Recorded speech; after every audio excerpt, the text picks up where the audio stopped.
My name's Layla, a 34-year-old who thought she had it all sorted out. I was a part-time accountant, juggling numbers by day and living the simple, happy life I'd always wanted with Mark, my husband. He was a manager at a decent firm, and together, we were the picture of modest contentment. That was until his promotion turned our modest life into something unrecognizable. Initially, Mark's promotion felt like a blessing. "We've hit the jackpot, Layla," he exclaimed the night he got the news. His eyes sparkled with the same warmth I fell in love with. "You won't have to work anymore. How about you take care of our nest while I hustle for the both of us?" It sounded like a dream, but dreams often turn into nightmares. As the money flowed in, Mark's humility flowed out. His once gentle demeanor was replaced by an air of superiority that filled every corner of our home, suffocating me. He started coming home late, reeking of arrogance and expensive cologne. "Layla, this house looks like a dump. Can't you do better?" His words were like daggers, each one striking deep into my heart. "I'm trying, Mark. I'm doing all I can," I'd reply, my voice barely a whisper, trying to hold on to the fragments of the man I married. The house I once took pride in turned into a battlefield, with Mark as the relentless commander. "I didn't marry you to have a partner, Layla. I married you for comfort, for someone to clean up after me," he'd declare, his words slicing through the air like a blade. His cruelty knew no bounds. "You can't even give me a child. What good are you, Layla?" he'd shout, each word a blow to my womanhood. I'd look away, but he'd grab my chin, forcing me to meet his cold gaze. "Look at me when I'm talking to you. Is this what you want? To be a useless wife?" I'd swallow my tears, nodding along to his ruthless words, too broken to speak. The man I vowed to spend my life with had turned into my tormentor, finding joy in my despair. Even the parties, once a source of joy, became a stage for my humiliation. "Layla, make sure everything is perfect tonight. Mrs. Dawson doesn't like mediocrity," Mark would command, reducing me to a mere prop in his show of success. I'd spend hours preparing, trying to meet his impossible standards. But it was never enough. The steak was overcooked, the decor was tacky, and you, Layla, you were the biggest disappointment of the evening, he'd hiss after the guests left, each word a nail in the coffin of my self-esteem. Life with Mark had transformed into an exhausting routine of servitude. I, Layla, once his partner, was now nothing more than a shadow in my own home, a mere housekeeper in his eyes.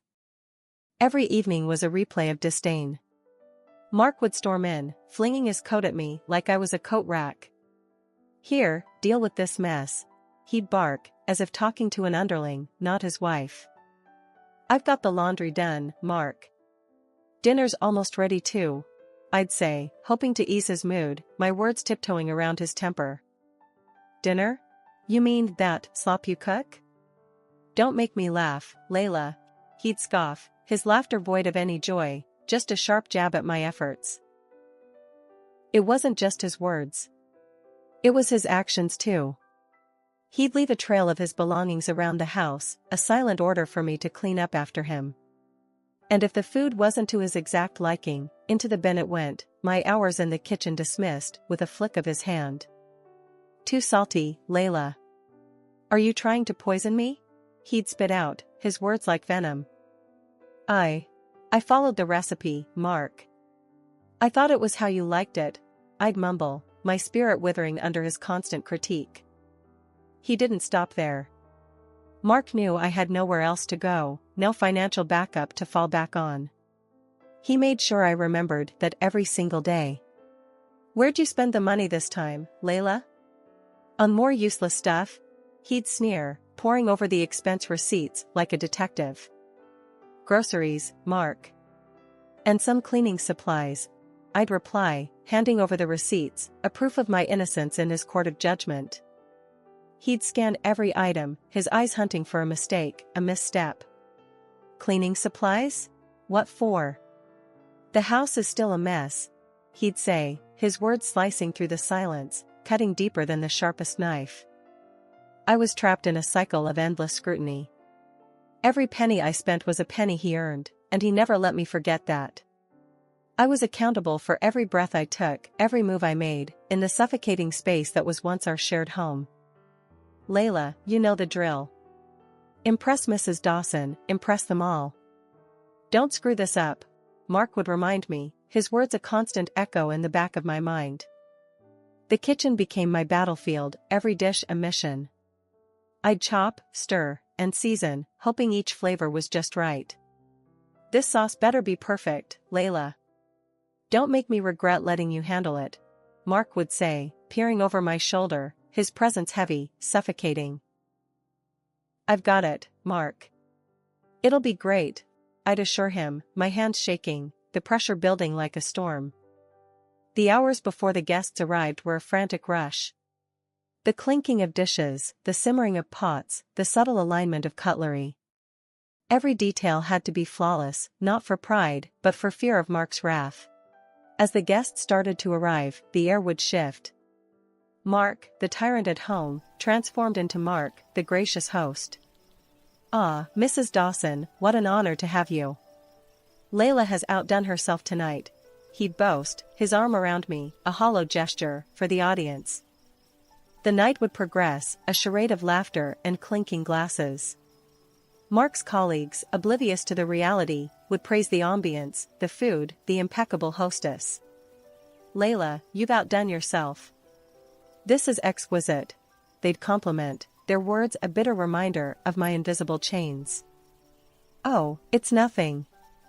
Just something I whipped up, I'd reply, my smile hiding the turmoil within, my hands aching from the effort to keep the facade alive. But the real performance began when the guests left. Mark's mask would fall off, his true colors, dark and cruel, splashing over the remains of the night. The steak was overdone, Layla. The decor, tasteless. And you were the biggest disappointment, he'd spit out, his words laced with venom, each syllable a strike to my already battered self. But the night wasn't over until Mark had his say, away from the prying eyes of the world. The salad was wilted, Layla. And those curtains? A tacky choice. You always find a way to embarrass me, he'd hiss, his words a torrent, washing away any sense of accomplishment I might have felt. I tried, Mark. I really did. Mrs. Dawson seemed to enjoy it. I'd defend weakly, my defense crumbling under his intense glare. Seemed? I don't pay you for seemed, Layla. I need perfection. You can't even get a simple party right, he'd retort, his voice cold, devoid of any understanding or love. The aftermath of the parties was always the same. The silence of the house echoed my loneliness, the leftover dishes a metaphor for my life with Mark, a mess, waiting to be cleaned up, waiting for a new day to start the charade all over again. The days turned into weeks, and the weeks into months, each one bringing a heavier silence and a colder distance between Mark and me. It wasn't just the contempt or the harsh words anymore, it was something else, something more sinister, lurking in the shadows of our hollow home. Mark's late nights became more frequent, each return home later than the last, each excuse more flimsy than the one before. Work, Layla. It's all work. You wouldn't understand, he'd say, his words slurred, the stench of alcohol mixed with something sweeter, something unfamiliar, clinging to his clothes. I tried to ignore it, to bury my suspicions under the mountain of my daily chores. But the whispers in my mind grew louder, impossible to silence. Mark, you're home late again. Is everything okay at work? I'd ask, my voice shaky, tiptoeing around the truth I was too afraid to face. Everything's fine, Layla. Better than fine. Stop nagging, would you? He'd snap, his eyes avoiding mine, his body language screaming the lies his mouth wouldn't admit. The signs were there, bold and glaring. The late-night calls he'd quickly silence, the sudden spritz of cologne before he'd leave the house, the way his eyes stopped meeting mine. Who was on the phone, Mark? It sounded important. I'd inquire, my heart pounding against my chest, bracing for his reaction. Business, Layla. Just business. Why can't you just mind your own? He'd retort, his impatience a thick veil, covering the truth.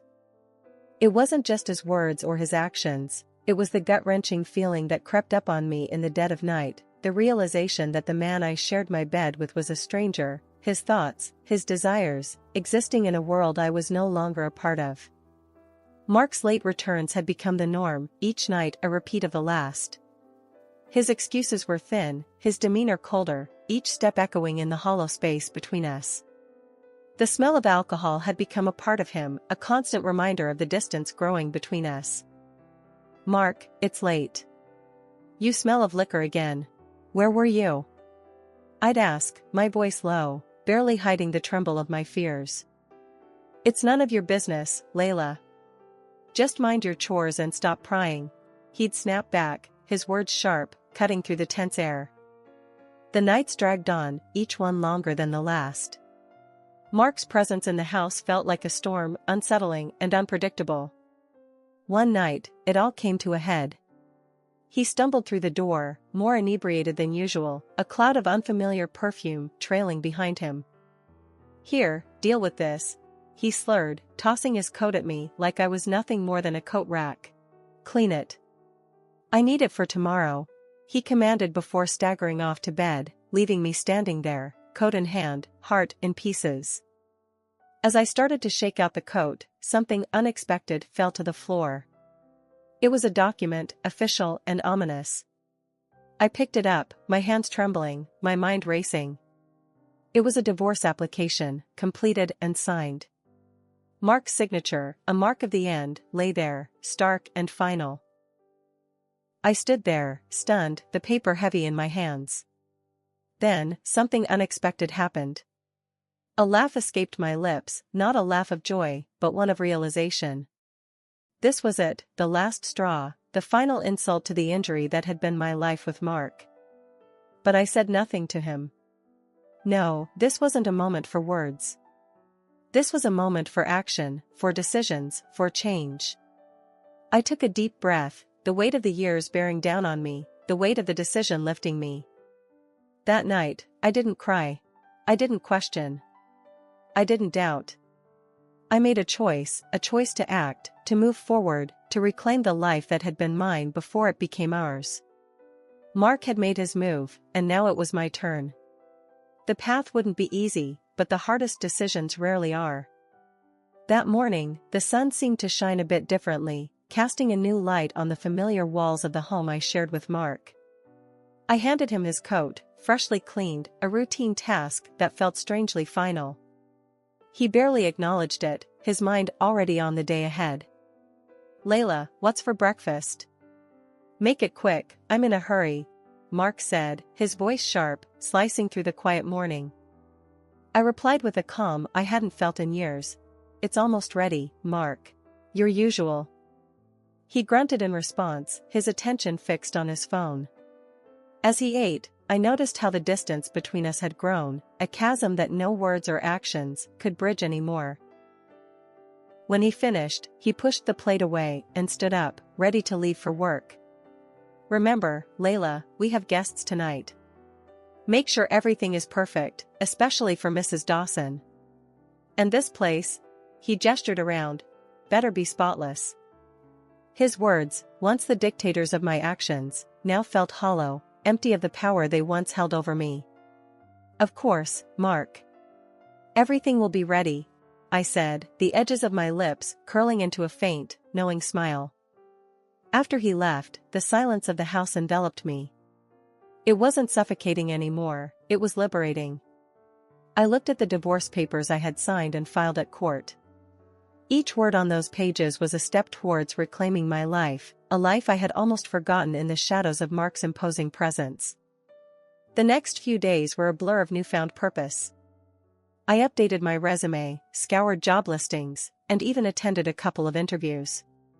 The world outside, which I had viewed through the tinted glasses of my married life, now opened up with colors of hope and possibilities. Then, one morning, as if on cue with the life I was slowly leaving behind, Mark announced another one of his parties. "Layla, we're having guests tonight. My team and Mrs. Dawson. I don't need to remind you how important this is. Get the house ready, and the dinner better be impressive." His words fell on deaf ears. The Layla he was addressing no longer existed. I wasn't the trembling, eager to please wife anymore. I was a woman on the brink of a new beginning, standing on the ashes of a life I was ready to leave behind. He left for work, and the house felt different. It felt like my space, not the battleground it used to be.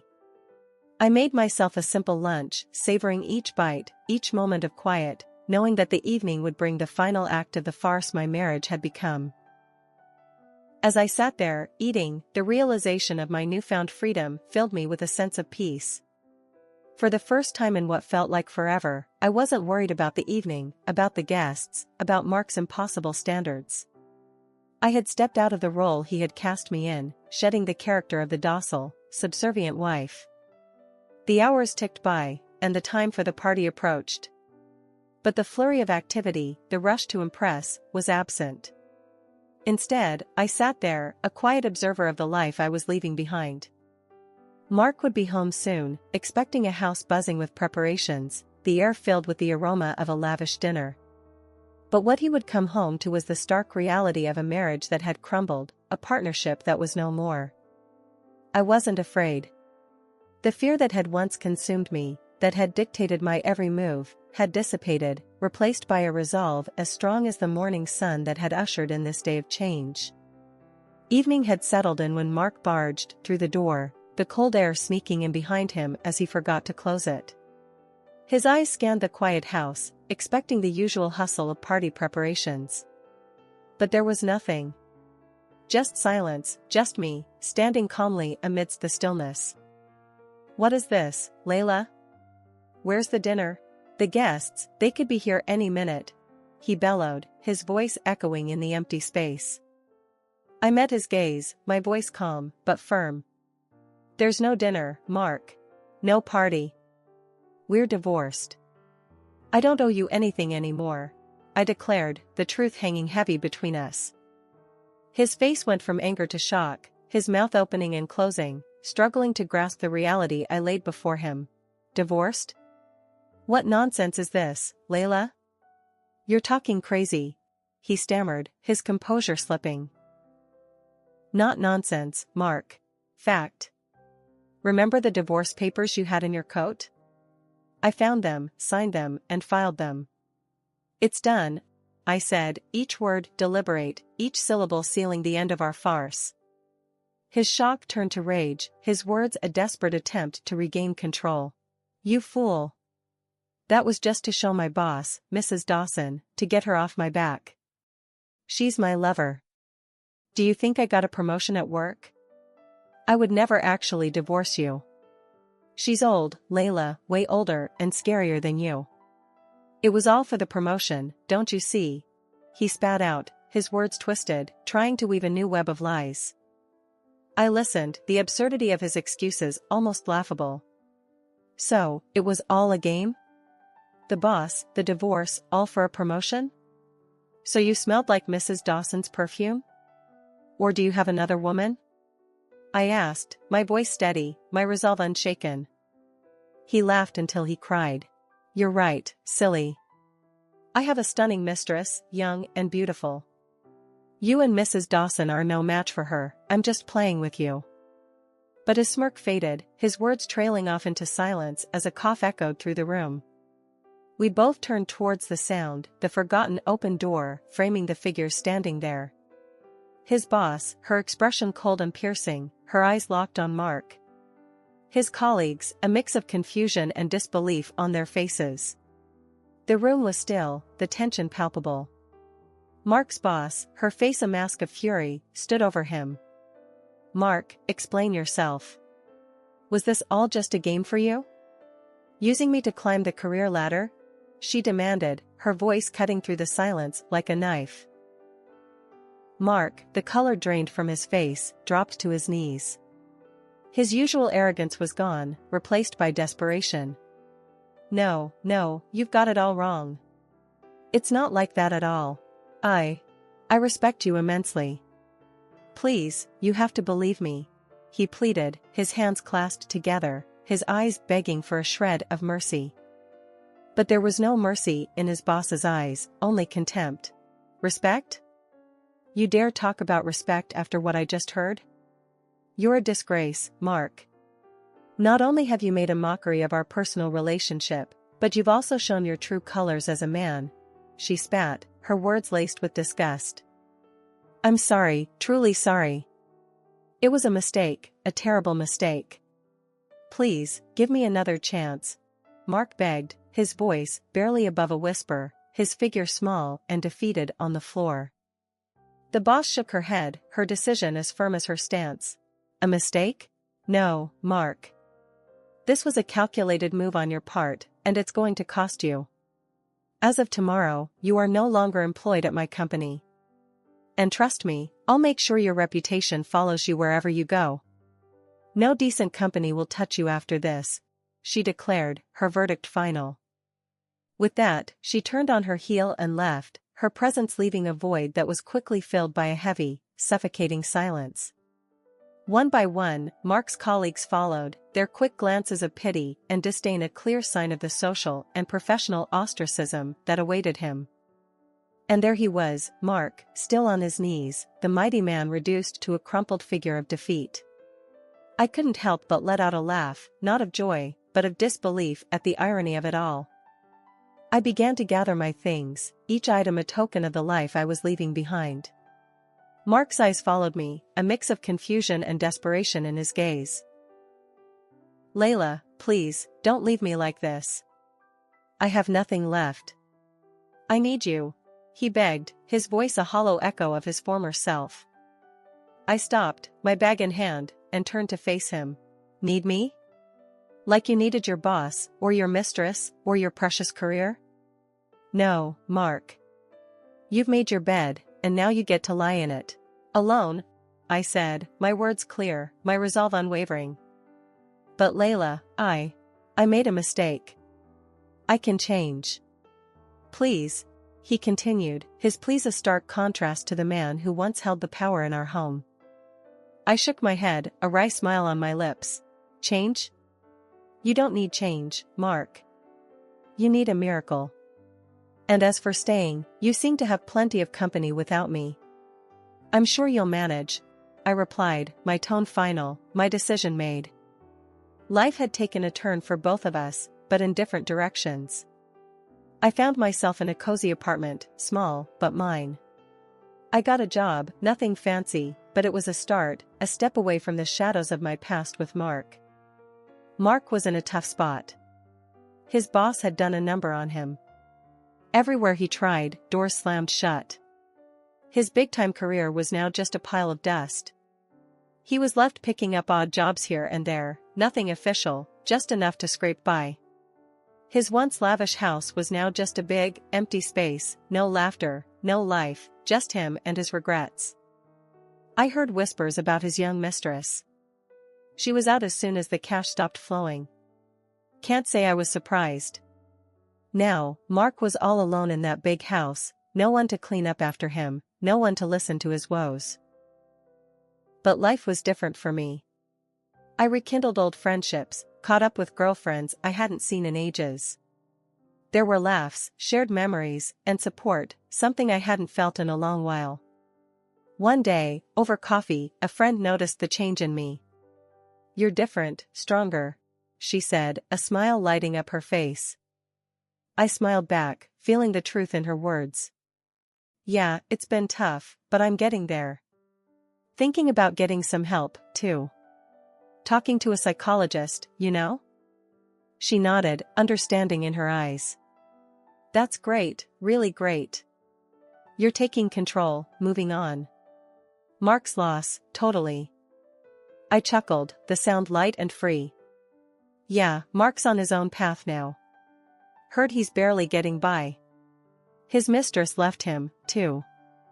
Her eyes widened. Seriously? Wow, that's rough. But you're doing good, right? Reconnecting with folks, thinking about therapy? I nodded, a sense of pride swelling in my chest. Yeah, it feels right. It's about time I took care of myself, you know? Life had changed, and so had I.